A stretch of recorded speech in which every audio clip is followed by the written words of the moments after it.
My father always told me the story was simple. My mother died giving birth to me. He said her heart was just too weak. For 35 years, I carried that sadness. I was the reason she was gone. But when my father died last month, he left behind a locked box. Inside was my mother's diary.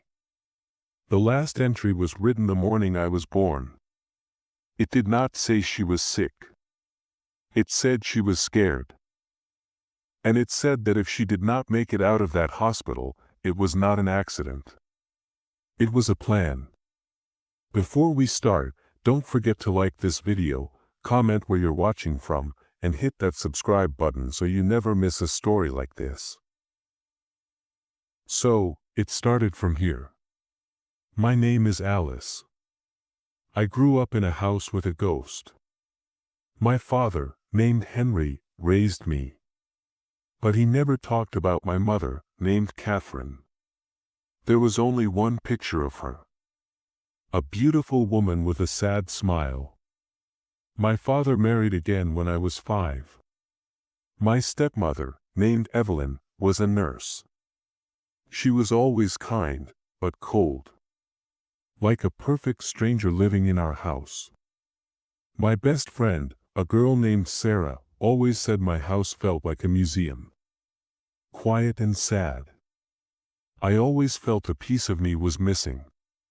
My father's brother, my Uncle Paul, would come to visit. He would look at me and shake his head. He once told me, "You have your mother's eyes." She was a fighter. It was the only time anyone ever said anything about her. When my father, Henry, passed away, his lawyer, a man named Mr. Finch, gave me the key to the locked box. Inside was the diary. I read it all in one night. My mother was not sick. She was rich. She came from a wealthy family. She had a large inheritance. And she had found out that my father was having an affair with a nurse from her hospital. Evelyn. My stepmother. The last page of the diary was a letter to me. She wrote, "My darling Alice, I am going to the hospital to have you. But I am afraid. Henry and the nurse are too close. They talk in whispers.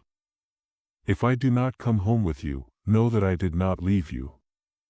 I was taken. I have told my lawyer, a good man named Mr. Hayes, to set something up to protect you." The story of my life was a lie. My mother did not die of a weak heart.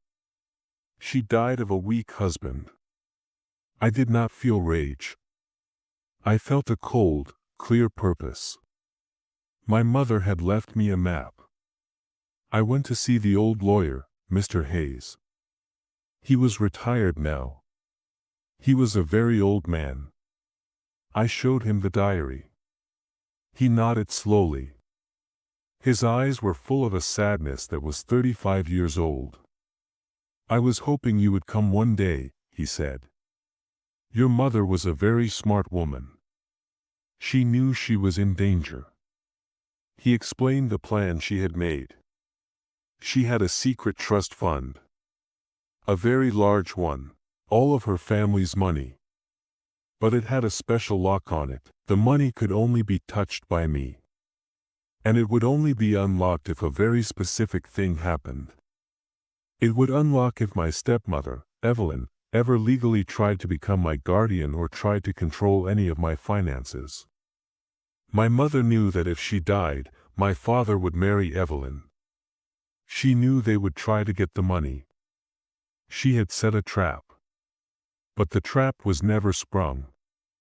My father was too clever. He never let Evelyn legally adopt me. He controlled everything himself. They never found the secret trust. They thought all of her money was gone. I looked at Mr. Hayes. "So the trap failed," I said. "Not yet," he said with a small smile. We went to the doctor who signed my mother's death certificate. A man named Dr. Evans. He was old and sick now. We showed him the diary. We told him the story. He started to cry. He admitted that Henry and Evelyn had paid him a lot of money to sign the paper. He said they told him it was just a small mistake on the report. He was ready to tell the truth. Now, we had everything we needed. I did not go to the police. I went to see Evelyn, my stepmother. She was in the big house, planning my father's funeral with her sister, Aunt Jane. I did not yell. I did not accuse her.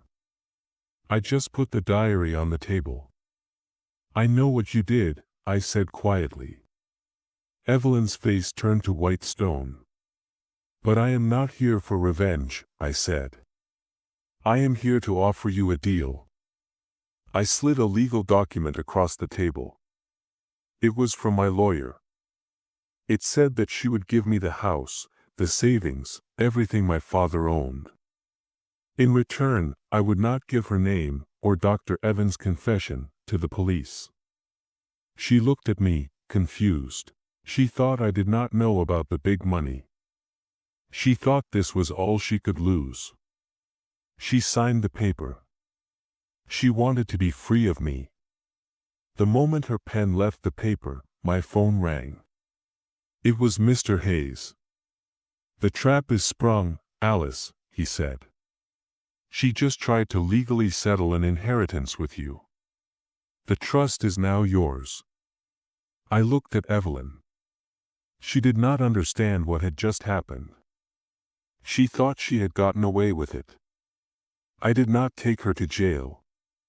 I let her walk away with nothing. No house. No money. Just the ghost of the man she helped. I used the money from my mother's trust to start a charity. A foundation in her name, Catherine, that helps single mothers in danger. My mother's umbilical cord was cut forever that day in the hospital. But the cord of her love, her protection, it reached across 35 years to pull me to safety. And that is a bond that can never be broken. That's it for today's story. What would you have done if you were in her place? Is justice that is planned by a loving mother from the past the most powerful of all? Let us know what you think in the comments below. And if this story feels familiar, if you have a story of betrayal that needs to be told, we want to hear it. There is a link in the description where you can submit your story to us. Thank you for listening to The Voice of Betrayal. Don't forget to like and subscribe so you never miss a story.